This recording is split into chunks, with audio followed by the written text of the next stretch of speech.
Сергей Пудовкин сегодня самый успешный российский продюсер в мире. Его главный продюсерский проект — певец Витас, от которого без ума фанаты из Азии, Латинской Америки и даже США.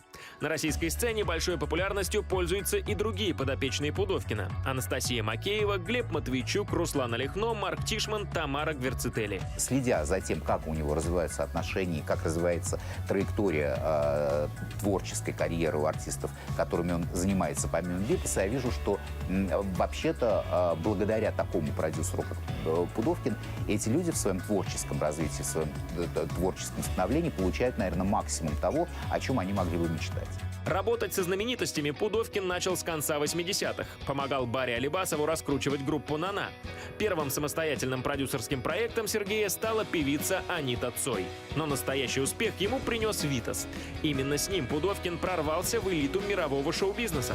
Видимо, возникло вот такое вот уникальное сочетание талантов самого Витаса, качеств самого Витаса и умения, знаний, целеустремленности продюсера, которое именно в этом соединении дало такое явление, которое называется Витас.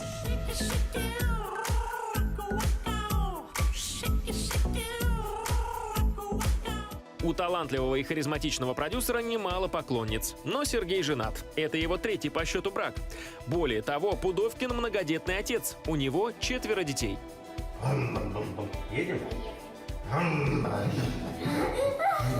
Подробности личной жизни Пудовкина интересуют не только его поклонниц, но и журналистов. Несколько лет назад в прессе появилась информация о тяжелой депрессии Сергея. Правда ли, что ему пришлось заплатить за триумф Витаса собственным здоровьем? Почему он сделал предложение своей третьей избраннице в самолете прямо во время полета? И что известный продюсер ответит на неудобные вопросы из конверта о своих бывших женах? Узнаете прямо сейчас в программе «Ой, мамочки». Здравствуйте, Сергей. Доброе утречко. Ох. Утро, утрище. Как я рада вас видеть. Спасибо, что пришли, Сергей. Вы сегодня самый известный российский продюсер. Вас знают далеко за пределами России. В мире из российских, наверное, да. А знаете ли вы, что у вас лично поклонниц, ну вот не меньше, чем у вашего подопечного Витаса? Ну, у Витаса, если посчитать поклонниц, немножко сразу серьезку добавлю в утренний эфир. Там под последним подсчетом 40 миллионов. Вы знаете, китайская аудитория достаточно активная, яркая и очень любит Витаса, к счастью. Поэтому я не думаю, что у меня сопоставимые какие-то цифры, но не за цифрами гонимся за качеством. Но я хочу все-таки добавить, что вы очень интересный мужчина. Это приятно. А вот скажите, пожалуйста, а вот как часто женщины подходят к вам, ну, с просьбой об автографе или фотоснимке? Когда жена рядом, не подходит. Не подходит. А, к счастью, она всегда рядом, поэтому уже давно не подходит. В свое время это был достаточно активный спрос, я так скажу. Но, знаете, счастье мужчины в том, и тогда я абсолютно уже в достаточно убедительном, так скажу, возрасте, я абсолютно точно это понимаю, счастье мужчины начинается в тот момент, когда появляется единственная женщина, любимая, которую ты ценишь, которую ты любишь, которая тебе нужна во всех смыслах ежесекундно. У меня такое счастье в жизни есть, к счастью, достаточно... И зовут это счастье как? Анжела. Анжела. Как и меня. Все ее знают, она по много лет и очень успешно работает в нашей сфере, в шоу-бизнесе. Я в нее влюбился. Это был фестиваль «Славянский базар», 2001 год. Так. Я очень хорошо это помню. Тогда моя попытка обратить на себя внимание потерпела. Да неужели? Да, я не могу описать сцену нашего знакомства, потому что Анжела запрещает мне об этом говорить, но я очень активно пытался с ней познакомиться, но справедливо был послан. Подождал 15 лет, и все, все вернулось. 15 лет? Ну, конечно, жизнь не позволяла сидеть и ждать у окошка. Я не отношусь к числу людей, которые прям вот сидят и дожидаются. ну, надо работать, надо делать, надо развиваться, надо совершенствоваться, чем я и занимался эти годы. Ну вот мы уже... Но про нее не забывали. Сейчас, никогда. Ой, мамочки, за что Сергея Пудовкина чуть не убили? Никогда не рассказывал, но расскажу. Что спасло ему жизнь? Я тогда так холодно и точно понимал, что сейчас застрелят. И кто помог ему пережить тяжелую депрессию? Вытащила меня, ну уж не буду говорить с того света, ну так было близко. Вы смотрите программу «Ой, мамочки», и у нас в гостях сегодня продюсер Сергей Пудовкин. Вот меня заинтересовал такой момент из вашей личной биографии, да? Вот. У нас есть даже документальная съемка. Так, Да. опаньки. Когда вы делаете предложение Анжелике, да, в самолете, во время полета. Да. Почему именно так? Так, чтобы, знаете, у меня был там такой замысел, что я сидел там, выписывал сценарий. Нет. К тому времени я понимал, что это абсолютно та самая судьба, то самое счастье, которое мне нужно. Но дальше дело техники. Можно на колено встать, можно в Париж поехать. Ну, это, в общем, традиционно. А мы много работаем. И мы летели большим достаточно составом. Музыканты, певцы, артисты. Да. И я сделал предложение. Анжела абсолютно ничего не знала. Она была в полном шоке. Надя, я не знаю, что здесь происходит. Свадьба, все! Анжела, тебе замуж предлагают. Все! Соглашайся! Ты жена уже, вот сидит. Одевай, Серега, одевай! Одевай! А оказывается, я этого не знал. Если в полете командир корабля, экипажа, капитан имеет право зарегистрировать отношения. Да. Я этого не знал. Я не знала. Да, это официально. То есть есть закон, есть такая юридическая особенность, если происходит на небе. Вот так вот оно и случилось. Но насколько я знаю, что это ваш третий брак. Да, по счету, да. Да? Да. А почему не получилось один и навсегда? Ох, я вам так Ну, скажу, если коротко. Ошиблись просто. Нет. Ни в коем, ну что вы, нет, ну это уж надо... Бывают причины, бывают обстоятельства, которые, к сожалению, от нас не зависят. По-разному было, потому что когда люди расстаются, знаете, редко бывает, когда люди расстаются прям в счастье и в радости, я вам так скажу. Да. Я так скажу. Но важно, в каком моменте мы сейчас и здесь. Сейчас у нас абсолютно человечески добрые, понятные отношения, абсолютно уважительные, местами даже лучше, чем были. Я нашла информацию, да, вот, что по первому образованию вы учитель, а по второму психолог. Так. Так? Вот кто вас привел в шоу-бизнес? Сам. То есть у вас Никто был меня за руку план? не брал. У меня папа был достаточно высокопоставленный партработник. Так. Я всю свою жизнь грезил и абсолютно с малолетства понимал, что я буду членом Политбюро ЦК КПСС. Никогда не забуду, никогда не рассказывал, но расскажу. Значит, заработав там что-то такое около 500 рублей, если вы помните такой термин «вареная куртка», значит, как, да, естественно, нормальный человек, я хотел одеваться и там что-то иметь в контексте наступающей зимы. Я пришел на Черкизовский рынок, на Рижский рынок. На Рижский. Мне показывают эту варенку. Я говорю, да, мне подходит. Он говорит, ну, давай зайдем в контейнер, а тогда просто, ну, как контейнеры стояли металлические. Давай зайдем, сейчас померим, все будет нормально. А мы зашли, было все нормально. Он вытащил калашников, передернул, говорит, да, давай деньги. Я понимал, да, мамочки, да. Я вам абсолютно, я тогда так холодно и точно понимал, что сейчас застрелят за эту несчастную варенку. И, конечно, у меня тогда был внутренний перелом. Я подумал, надо, конечно, как-то свою жизнь... устраивать, переформатировать и искать какие-то новые точки опоры для того, чтобы развиваться и идти вперед. Так сложились обстоятельства. В тот момент формировались коллективы, формировался шоу-бизнес, появлялись телевизионные программы, и появилось шоу Барри Алибасова «Группа НАНА». И, в общем, так состоялось знакомство, общение. Я в 17 лет начал работать. В 17 лет я пришел в этот рудник, спустился вниз, через 12 лет вышел, окрепший, помолодевший, с энергией, усилием вздохнул свежий воздух, и мы стали снимать клип «Опера номер 2». Но я хочу сказать, что с Витасом вы добились ошеломительных результатов.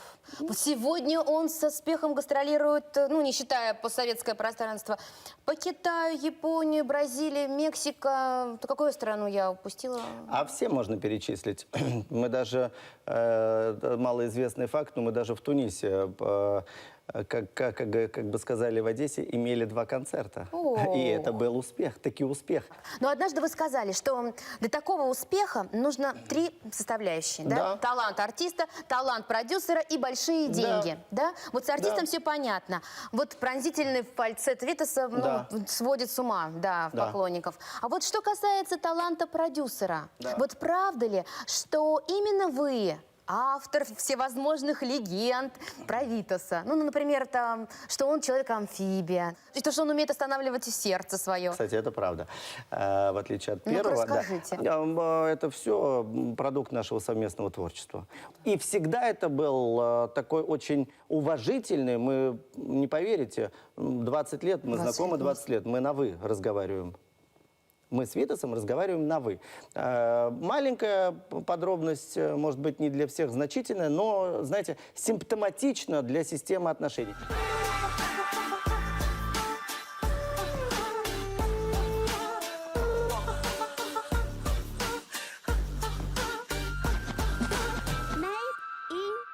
Вы меня заинтриговали. Витас действительно умеет останавливать свое сердце? Это правда. Как? Я просил его это не делать, и, ну, если без шуток говорить, ну, есть технологии. Он был полгода в Тибете и получил определенные навыки, определенные знания, определенные степени посвящения. Я далек от этого. Это было его личное желание. Был достаточно сложный период у него в жизни, связанный с уходом мамы. Это был крайне трагичный момент, и почти год он был... Сейчас можно, наверное, это вспомнить. К сожалению, такая жизнь. Родители уходят. И почти год он не мог ни работать, ни петь, ни... Я уж не говорю про танцы. Какое-то было нужно время для восстановления. И он получил определенные знания, определенную информацию, определенный опыт. И действительно... Тибетских монахов, ну, да? Да. Это не значит, что он останавливает сердце на полчаса, но замедление, по-моему, по тем характеристикам, которые мне говорили, там в 6 раз от нормального ритма есть возможность замедления, управления своим организмом, замедления сердечной деятельности. Мы помним историю, в которую тоже очень долго и много люди обсуждали, связанную с тем, какой терапевтический медицинский эффект воздействия имеет музыка Витаса на людей. И это тоже очень серьезно обсуждалось на протяжении достаточно долгого времени. Вы тоже, видимо, помните эти истории. Мне просто интересно было в этот момент посмотреть, как, сидя в сторонке, похихикивал великий продюсер Пудовкин, который сумел...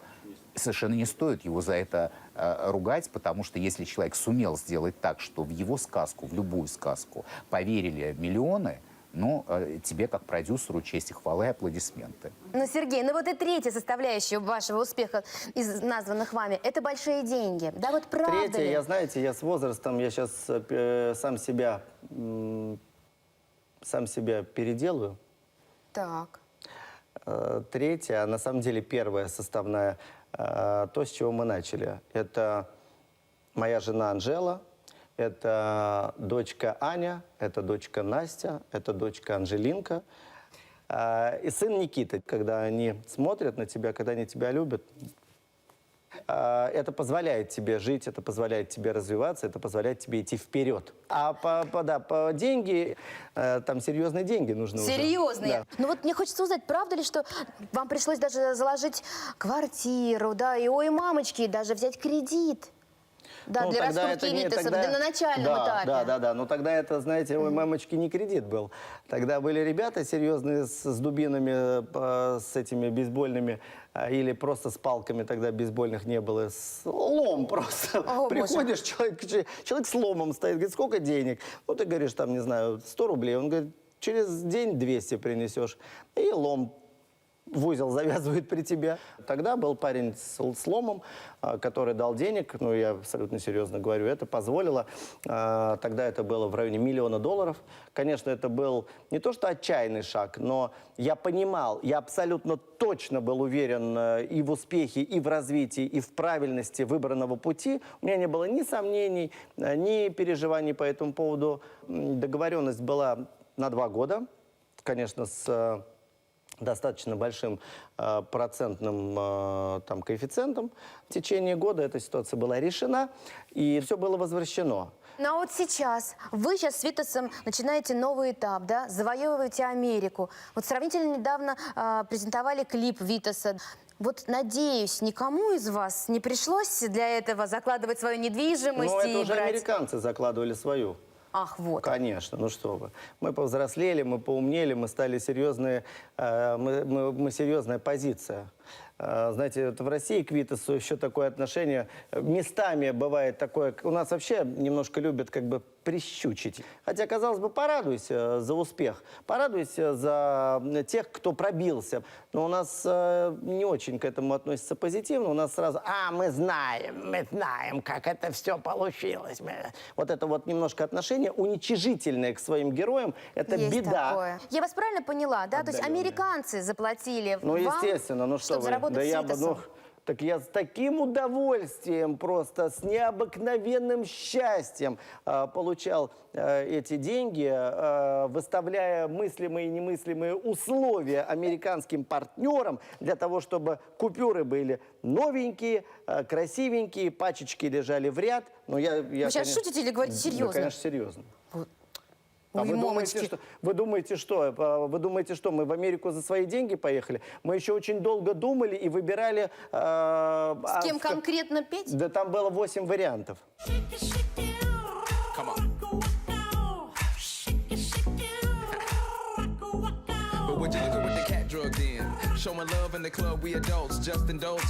В нашей программе есть рубрика «Неудобный вопрос». Смотрите, здесь 3 конверта.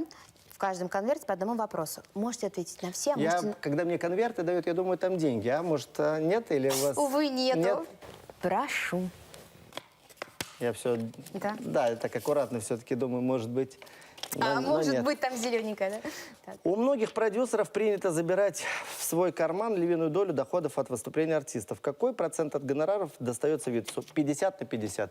Если хочешь большой успех, если хочешь большой бизнес, кстати, не только в нашей сфере, а в любой другой, с партнером надо быть максимально прозрачным, максимально честным в доходах. Самый честный способ в этой ситуации – это 50/50. Это правильно. Этот принцип существует в отношении всей моей профессиональной деятельности. С этим принципом я и пойду по жизни дальше. Вы пережили тяжелую депрессию. Согласны ли вы с утверждением, что за большой успех в профессии приходится платить своим здоровьем и личным счастьем? Нет, не согласен. Но у меня был тяжелейший этап в жизни, страшнейший этап в жизни. Он был связан с тем, что у меня на моих глазах умирала мама в течение 2 лет.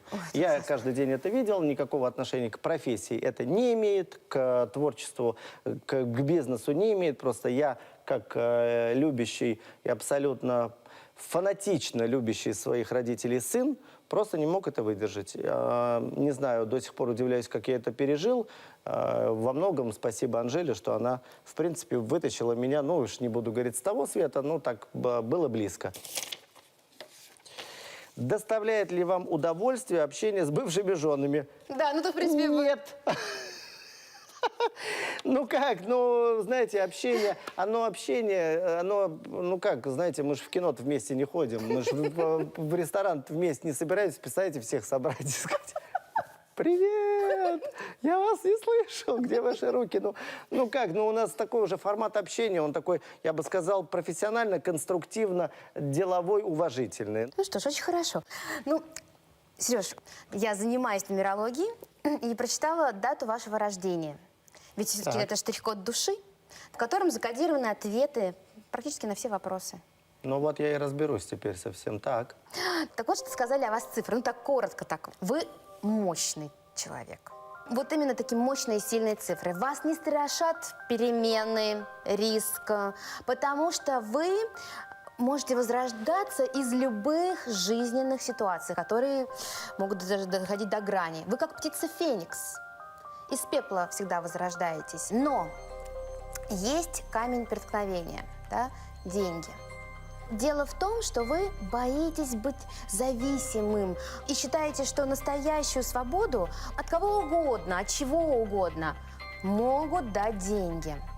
Поэтому гонитесь за ними, работайте и откладывайте на черный день. Да, да, абсолютно, да. Вот скажите мне, 100%. Так. откуда у вас этот страх вот остаться без денег?